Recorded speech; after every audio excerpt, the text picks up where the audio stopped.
కోల్కతా వేదికగా సౌత్ ఆఫ్రికాతో జరిగిన ఫస్ట్ టెస్ట్లో టీమిండియా ఓడిపోయింది. పూర్తిగా స్పిన్కు సహకరించేలా పిచ్ తయారు చేసుకుని సౌత్ ఆఫ్రికాపై పైచేయి సాధించాలనుకున్న భారత్కు ఎదురుదెబ్బ తగిలింది. ఎవరు తీసిన గోతిలో వాళ్లే పడతారన్నట్లు సౌత్ ఆఫ్రికా స్పిన్నర్ల దాటికి టీమిండియా 124 పరుగుల టార్గెట్ను కూడా చేస్ చేయలేక చేతులెత్తేసింది.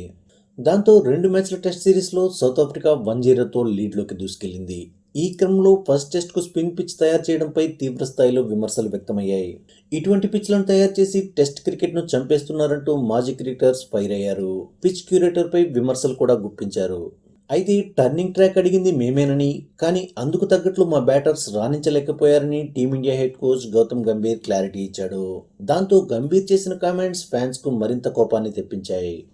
లాస్ట్ ఇయర్ న్యూజిలాండ్ స్పిన్నర్స్ని ఎదుర్కోలేక 3-0తో క్లీన్ స్వీప్ అయిన తర్వాత కూడా స్పిన్ పిచ్ కావాలని అడగడం ఏంటని ప్రశ్నిస్తున్నారు. ఈ క్రమంలోనే సెకండ్ టెస్ట్కు ఎలాంటి పిచ్ రెడీ చేయబోతున్నారనేది ప్రస్తుతం హాట్ టాపిక్గా మారింది. ఇదే సమయంలో సెకండ్ టెస్ట్కు పిచ్ ఎలా ఉండబోతుందనే విషయంపై head coach Gautam Gambhir clarity ఇచ్చాడు. గంభీర్ మాట్లాడుతూ, గౌహతిలో ఫస్ట్ రోజే కాస్త టర్న్ లభిస్తుంది కాబట్టి టాస్ ఎవరు గెలిచినా పర్వాలేదు. అయితే మేం మరీ స్పిన్ పిచ్ల కోసం ఎదురు చూడడం లేదు. ఫస్ట్ టెస్ట్లో టీమిండియా గెలుచుంటే అసలు పిచ్ గురించి చర్చ జరిగేది కాదు. కానీ టీమిండియా ఓడిపోవడంతో ఇప్పుడు అందరూ పిచ్ గురించే మాట్లాడుతున్నారు. కానీ నిజానికి మాట్లాడుకోవాల్సింది పిచ్ గురించి కాదు, ఆటగాళ్ల స్కిల్స్ గురించి. ఎందుకంటే పిచ్ 2 జట్లకు కూడా ఒకేలా ఉంటుంది. కాబట్టి గౌహతిలో ఎలాంటి పిచ్ ఉన్నా అక్కడ రాణించగల సత్తా మా ప్లేయర్స్కు ఉందని గంభీర్ చెప్పుకొచ్చాడు.